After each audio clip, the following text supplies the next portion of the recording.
Negara Islam Indonesia. Negara Islam Indonesia, disingkat NII, juga dikenal dengan nama Darul Islam atau DI, yang artinya adalah Rumah Islam, adalah kelompok Islam di Indonesia yang bertujuan untuk pembentukan negara Islam di Indonesia. Ini dimulai pada 7 Agustus 1949 oleh sekelompok milisi Muslim, dikoordinasikan oleh seorang politisi Muslim, Sekar Madji Marijan Kartosoewirjo, di Desa Cisampang, Kecamatan Jawiligar, Kawedanan Cisayong, Tasikmalaya, Jawa Barat. Kelompok ini mengakui syariat Islam sebagai sumber hukum yang valid. Gerakan ini telah menghasilkan pecahan maupun cabang yang terbentang dari Jemaah Islamiyah ke kelompok agama non-kekerasan. Status tidak diakui pemerintahan, kekhalifahan Islam, Darul Islam, Islamisme. Sejarah: didirikan pada tahun 1949, dideklarasikan pada 7 Agustus 1949. Pemberontakan Daud Beuruweh di Aceh tahun 1953 sampai 1962. Pemberontakan Amir Fatah di Jawa Tengah tahun 1950 sampai 1959. Pemberontakan Kahar Musyakar di Sulawesi Selatan tahun 1950 sampai 1965. Dibubarkan pada 2 September 1962.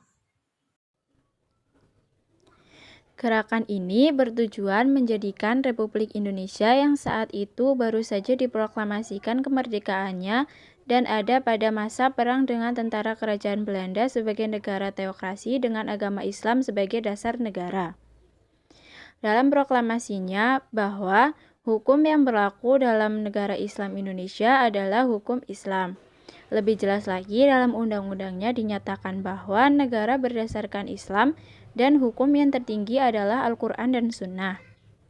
Proklamasi Negara Islam Indonesia dengan tegas menyatakan kewajiban negara untuk membuat undang-undang yang berdasarkan syariat Islam dan penolakan yang keras terhadap ideologi selain Al-Quran dan hadis sahih yang mereka sebut dengan hukum kafir. Dalam perkembangannya, DI menyebar hingga di beberapa wilayah, terutama Jawa Barat, berikut dengan daerah yang berbatasan di Jawa Tengah, Sulawesi Selatan, Aceh, dan Kalimantan.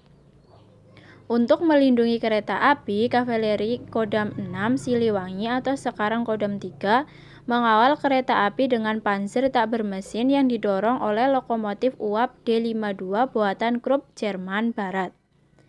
Panzer tersebut berisi anggota TNI yang siap dengan senjata mereka. Bila ada pertempuran antara TNI dan DITII di depan, maka kereta api harus berhenti di halte terdekat. Pemberontakan bersenjata yang selama 13 tahun itu telah menghalangi pertumbuhan ekonomi masyarakat. Ribuan ibu-ibu menjadi janda dan ribuan anak-anak menjadi yatim piatu. Diperkirakan 13.000 rakyat Sunda, anggota organisasi keamanan desa atau OKD, serta tentara gugur. Anggota DITII yang tewas tak diketahui dengan tepat. Setelah Kartosuwiryo ditangkap TNI dan dieksekusi pada 1562, gerakan ini menjadi terpecah. Namun tetap eksis secara diam-diam meskipun dinyatakan sebagai organisasi ilegal oleh pemerintah Indonesia. Gerakan DITII Daud Beureum. Pemberontakan DITII di Aceh dimulai dengan proklamasi Daud Beureum bahwa Aceh merupakan bagian negara Islam Indonesia di bawah pimpinan Imam Kartosuwirjo pada tanggal 20 September 1953. Daud Beureum pernah memegang jabatan sebagai Gubernur Militer Daerah Istimewa Aceh sewaktu agresi militer pertama Belanda pada pertengahan tahun 1947. Sebagai gubernur militer, ia berkuasa penuh atas pertahanan daerah Aceh dan menguasai seluruh aparat pemerintahan, baik sipil maupun militer.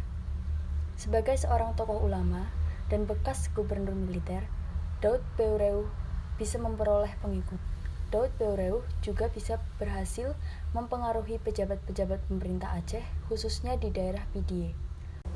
Untuk beberapa waktu lamanya, Daud Beureuh dan anak buahnya dapat menguasai sebagian daerah Aceh.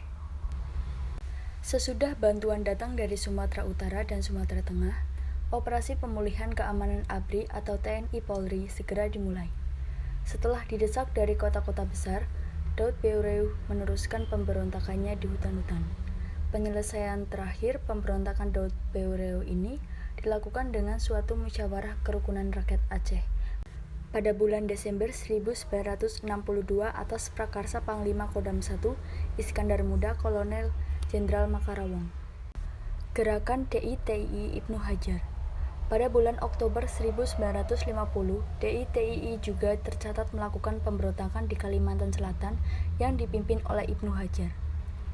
Para pemberontak melakukan pengacauan dengan menyerang pos-pos kesatuan ABRI atau TNI Polri.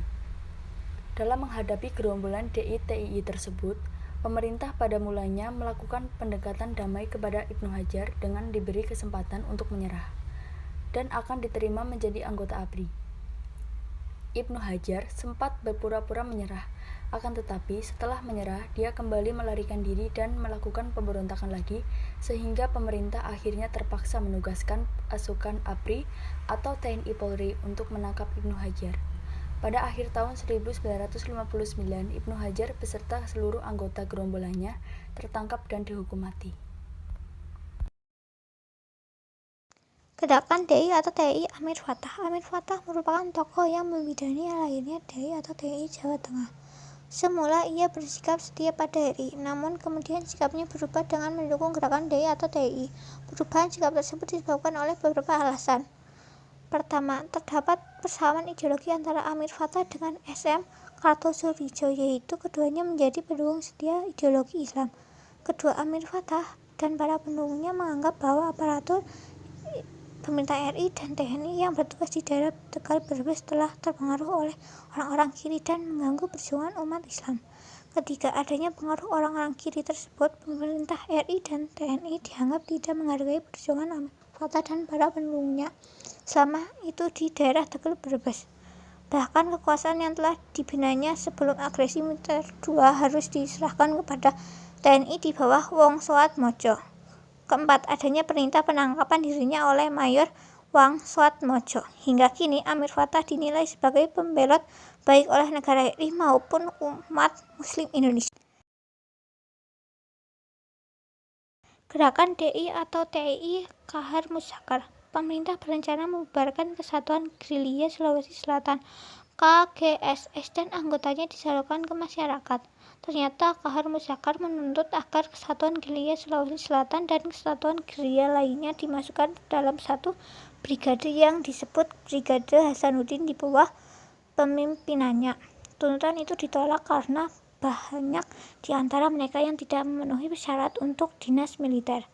Pemerintah mengambil kebijaksanaan menyalurkan bekas gerilyawan itu ke CTN. Pada saat dilantik sebagai pejabat Wakil Panglima Tentara dan Teritorium 7, Kahar Muzakkar beserta para pengikutnya melarikan diri ke hutan dengan membawa persenjataan lengkap dan mengadakan pengacauan. Kahar Muzakkar mengubah nama pasukannya menjadi Tentara Islam Indonesia dan menyatukan sebagai bagian dari DI atau TNI. Kartosoewirjo pada tanggal 7 Agustus 1953. Tanggal 3 Februari 1965, Kahar Muzakkar tertembak mati oleh pasukan ABRI TNI Polri dalam sebuah baku tembak.